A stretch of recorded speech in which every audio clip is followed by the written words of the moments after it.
আমরা যে শপথ নিয়েছি সেটাতে এখনও অটল আছি। শপথ আমরা সমুন্নত রাখতে প্রতিজ্ঞাবদ্ধ, সেটা আমরা রাখব। শপথটা কি? শাসনতন্ত্রের অধীনে আমরা শপথ নিয়েছি তো রক্ষার জন্য, নিরপেক্ষ একটা নির্বাচন অনুষ্ঠানের জন্য আমরা শপথবদ্ধ।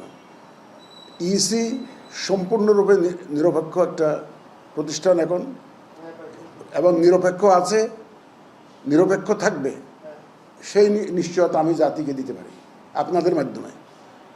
এখানে কোনো ধরনের কোনো প্রভাব, কোনো ধরনের কোনো চাপের কাছে আমরা মাথা নোয়াবো না ইনশাল্লাহ, আপনাদের সহযোগিতা নিয়ে। এটা আমরা একদম সম্পূর্ণ নিরপেক্ষভাবে আমরা কাজ করছি এবং করে যাব ইনশাল্লাহ। আপনারা হয়তো জেনে থাকবেন যে আমাদের কর্মচারীরা যখন ভোটার ডেতে, আমাদের ওখানে যে একটা অনুষ্ঠান হয়েছিল, আমাদের সারা দেশ থেকে আমাদের অফিসাররা এসেছিলেন পয়লা রমজানে, গত পয়লা রমজানে, মার্চের 2 তারিখে। তাদেরকে আমি হাত তুলে শপথ করিয়েছি। কিসের শপথ? নিরপেক্ষতার শপথ। আমার অফিসাররা ওয়াদা করেছেন, রমজান মাসের প্রথম দিনে হাত তুলে ওয়াদা করেছেন তারা কারো দ্বারা প্রভাবিত হবেন না, সম্পূর্ণ নিরপেক্ষভাবে আইন কানুন মেনে তারা এই নির্বাচনটা পরিচালনা করবেন। অতীতের যেগুলো হয়েছে এগুলো আজ যাতে পুনরাবৃত্তি না হয়, সেটাই আমার লক্ষ্য, এবং আমার কর্মকর্তারা সেই লক্ষ্যে একদম প্রতিজ্ঞাবদ্ধ। তারা এই গত ভোটার ডেতে এই ওয়াদা করেছেন। সুতরাং আমরা সম্পূর্ণ একটা নিরপেক্ষ এবং বিশ্বাসযোগ্য, গ্রহণযোগ্য নির্বাচন অনুষ্ঠানের জন্য আমরা প্রতিজ্ঞাবদ্ধ, এবং সেই লক্ষ্যে আমরা কাজ করে যাচ্ছি। আপনাদের মাধ্যমে আমরা আবার আমাদের সেই নিরপেক্ষতার বিষয়টি আমি জাতির কাছে আবার উল্লেখ করতে চাই।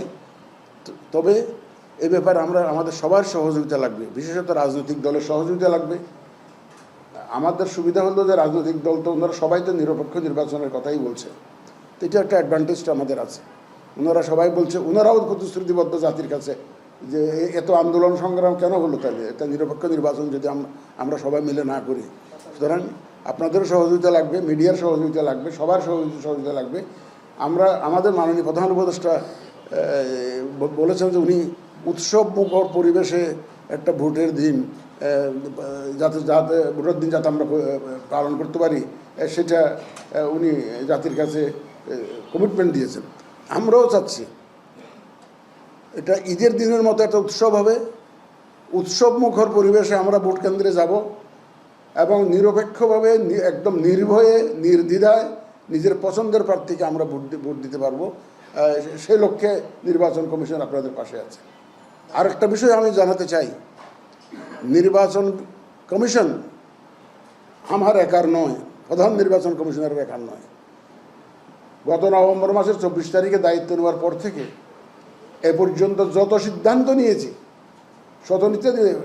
কোনো সিদ্ধান্ত আমি এককভাবে নেই নেই। আমরা সম্পূর্ণরূপে 5 জন একমত হয়ে একদম ঐকমতের ভিত্তিতে আমরা সব সিদ্ধান্ত নিয়েছি। আপনারা নিশ্চিত জানুন, নির্বাচন কমিশন থেকে যত সিদ্ধান্ত আসে এটা কমিশনের সিদ্ধান্ত, কোনো ব্যক্তির সিদ্ধান্ত, কোনো একজন কর্মকর্তা বা কোনো একজন কমিশনারের সিদ্ধান্ত নয়, বা প্রধান নির্বাচন কমিশনের সিদ্ধান্ত নয়। আমরা থ্রেড বিয়ার আলোচনা করে যেই মতটাকে আমরা 5 জনে অ্যাগ্রি করি, সেটাই সেই সিদ্ধান্তটাই আমরা নিই। আমাদের সৌভাগ্য যে আইনগত বিষয়ে যদি জড়িত হয়, আমাদের একজন কমিশনার মহোদয় আছেন, উনি সাবেক জেলা জজ, অত্যন্ত অভিজ্ঞ আইনজ্ঞ মানুষ উনি। সুতরাং এই অ্যাডভান্টেজটা আমার আছে। আইনগত পরামর্শের ব্যাপারেও আমরা একজন কমিশনারের সহায়তা সার্বক্ষণিকভাবে পাচ্ছি। সুতরাং নির্বাচন কমিশনের যত সিদ্ধান্তই হতে পারে কারো পছন্দ হয়তো হবে না, আমাদের অনেক সিদ্ধান্তের সাথে সবাই একমত হবে, এটা আশাও করা যায় না, এটা আমরা আশাও করি না, এটা অনেকের পছন্দ না হতে পারে। বাট আমরা যেটা নেই সেটা কিন্তু একমত হয়ে নেই। এখানে আরেকটা কথা আপনাদেরকে বলি, আমার অফিসারদেরকে আমি বলেছি প্রথম যখন দায়িত্ব নেওয়ার পরে যখন প্রথম অ্যাড্রেস করেছিলাম, ওখানে বলেছিলাম যে 3টা ক্রাইটেরিয়ার ভিত্তিতে আপনারা সিদ্ধান্ত নেবেন, যে কোনো কাজ করবেন। তিনটা হলো ক্রাইটেরিয়া। 1 নম্বরটা কি, যে কাজটা করছেন এটা আইনসম্মত কিনা, বিধিসম্মত কিনা, এটা হচ্ছে আপনাদের 1 নম্বর বিবেচনা। 2 নম্বর বিবেচনা হচ্ছে এটা আপনার বিবেক কি বলছে, বিবেক সায় দিচ্ছে কিনা।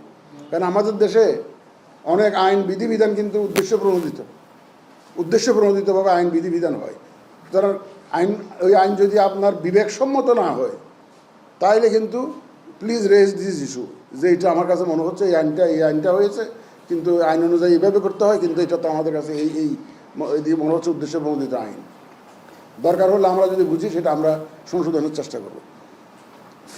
থার্ডলি অ্যান্ড ফাইনালি আমাদের সবাইকে মরতে হবে। আমরা সবাই নির্বাচনের সাথে সম্পৃক্ত যারা থাকবো তারা সবাই হবো আসামি, এবং এই 18 কোটি মানুষ বিবাদী হবে এবং আমাদের বিরুদ্ধে দাঁড়াবে কিন্তু কবরে গেলে 18 কোটি মানুষ, এবং আমরা কিন্তু সবাই কিন্তু আসামি হব যদি সঠিকভাবে দায়িত্ব পালন না করি।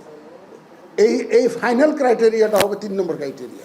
যদি এই 3টা ক্রাইটেরিয়া মিট করে only then you take action, তখন আমি সেই 3টা ক্রাইটেরিয়া মেনেই আমরা কাজ করছি। এটা আমি আপনাদেরকে আবার পুনরায় জানালাম।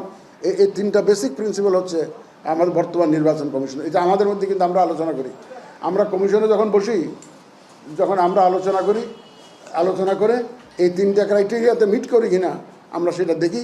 দেখলে যদি দেখি যে এই 3টা ক্রাইটেরিয়া মিট করে তখনই আমরা সেই সিদ্ধান্তটা নেই। আমি কোনো এককভাবে সিদ্ধান্ত নিই না, কোনো কমিশনার এককভাবে সিদ্ধান্ত নেন না।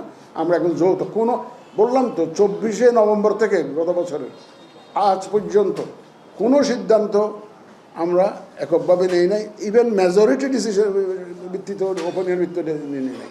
5 জন মিলে আলাপ আলোচনার মাধ্যমে যেটা আমরা ঐকমত্যে পৌঁছেছি সেই সিদ্ধান্তটাই আমরা নিয়েছি।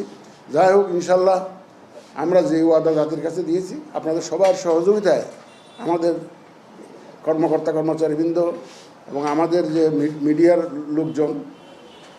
লোকজন, তারপরে আমাদের রাজনৈতিক দল থেকে আরম্ভ করে সারা দেশের লোকজন সবার সহযোগিতায় আমরা ইনশাল্লাহ একটা সুন্দর নির্বাচন উপহার দিতে পারবো সেই বিশ্বাস আমার আছে, এবং সেই লক্ষ্যে আমরা অটল আছি এবং সেই লক্ষ্য নিয়ে আমরা এগিয়ে যাব ইনশাল্লাহ।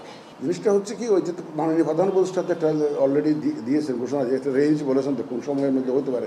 আমরা সেটা ওইটুকু আমাদেরও জানা, এইটুকুই আমরা সেটা সামনে রেখে কাজ করছি, যাতে ওই সময় যে কোনো সময় নির্বাচন হলে আমরা যাতে এইটা সুন্দরভাবে সুচারুরূপে ইলেকশনটা করতে পারি সেই লক্ষ্যে আমরা প্রস্তুতি নিচ্ছি। আমাদের মাননীয় প্রধান উপদেষ্টাতে ঘোষণা দিয়েছেন, সেদিনও পুলিশ সপ্তাহ উপলক্ষে পুলিশের ওখানে উনি সহযোগিতা চেয়েছেন একটা সুন্দর নির্বাচন।